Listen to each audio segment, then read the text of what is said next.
Now, as you know, Anthony Albanese thinks that he is just flying high at the moment. He gets one good news poll. He gets told by the Twitter lovies that the government is on its last knees, that we're back to the bushfires of January 2020, and we're all waiting with baseball bats to get rid of the government. Of course, not true. So this bloke thinks that because he's got most, if not all, of the press gallery on side, that he can play to the peanut gallery all day, every day, with a Scomo derangement syndrome strategy that worked against Donald Trump and worked in part against Tony Abbott, where all day, everything's a calamity. And no matter how low you go, you will be cheered on by people. Here's just two examples of it from Question Time this week.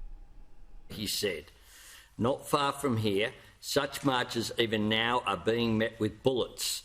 But not here in this country. It is a triumph of democracy." Does the Prime Minister regret that comment, particularly on the second anniversary of the Christchurch massacre conducted by an Australian citizen? It is an egregious misrepresentation of what I said in this House yesterday, Members on my left. Speaker. Partisanised, as I've become very used to the Leader of the Opposition doing on such sensitive issues, Mr Speaker.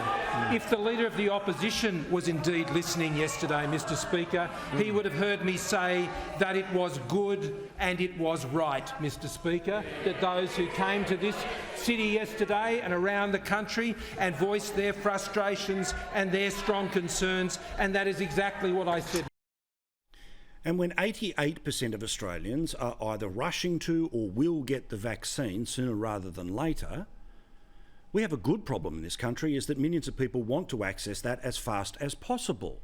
The website health.gov.au, which is working tonight, the telephone number which you can call if the website is not your thing, is working tonight. But no, Labor thinks, let's turn everything into a spear, including the vaccine rollout, which of course is partially federal government, partially state government and partially local GPs. But there are already widespread reports of the system failing. If the government can get the media strategy right, why can't it get the vaccine delivery right? It may be lost on the Labor Party, but when you order 3.8 million, Mr Speaker, vaccines from Europe, and 700,000 are able to be delivered because of the crisis in Europe, this is something that the Labor Party seems to overlook. But Anthony Albanese found an even lower road to go to what he thinks will be the highest office in the land, and according to a news poll, allegedly, this would be what Australians would want. When today he decided to parrot a Turnbull Times talking point, again reflecting the rage of Twitter rather than the reality of the normal Australian. Thanks, Mr Speaker. My question is to the Prime Minister. 30 days ago, the Prime Minister told this House he asked his former Chief of Staff, one of the few people he's ever shown empathy for, to verify what his office knew about the reported sexual assault of Brittany Higgins only metres from where he works. Mr Gagins reported his findings on the Prime Minister's sports rorts within 2 weeks. Why is this report about the Prime Minister's staff taking so long, and will the Prime Minister release this report when it is received? Now, that question was ruled out of order. He had to ask it a different way, essentially, the same smart-ass question. But what is he channeling? He's channeling, as I said, the Turnbull Times, where they write things like this in their opinion columns. Morrison's empathy gap, time to stop damage control and start showing basic humanity.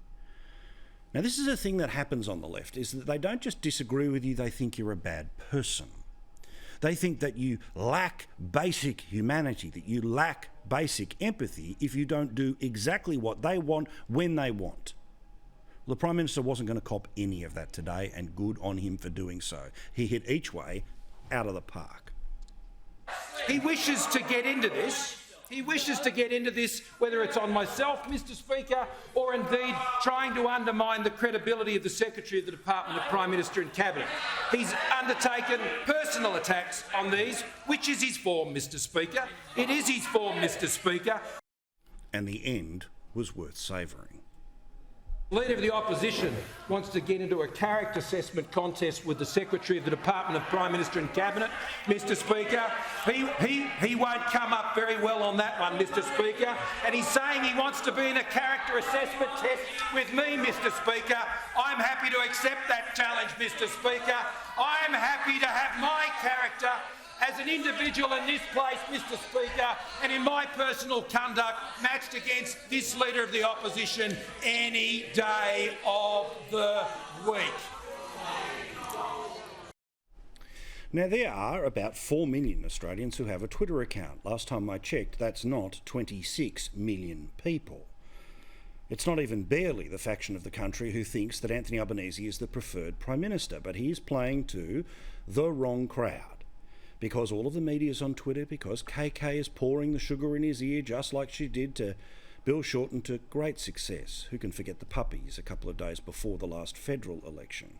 Then, of course, there's Penny Wong, who is the most senior Labor figure in South Australia, yet apparently had no idea about some of the tactics that were being deployed against the only marginal seat MP that GetUp was targeting in Nicole Flynn. I'll have more on that in a second.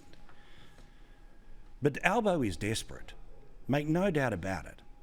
Even in The Guardian, the opinion poll that they put out this week shows that just 26% of Australians believe that Anthony Albanese is the preferred Prime Minister, is the captain that they want to run the country, a 2-to-1 margin behind the Prime Minister. And this bloke is desperate because, despite the fact that allegedly it's 52-48 in Newspoll, not even half of all people who support Team Red support ALBO as their leader. A third want the current Prime Minister.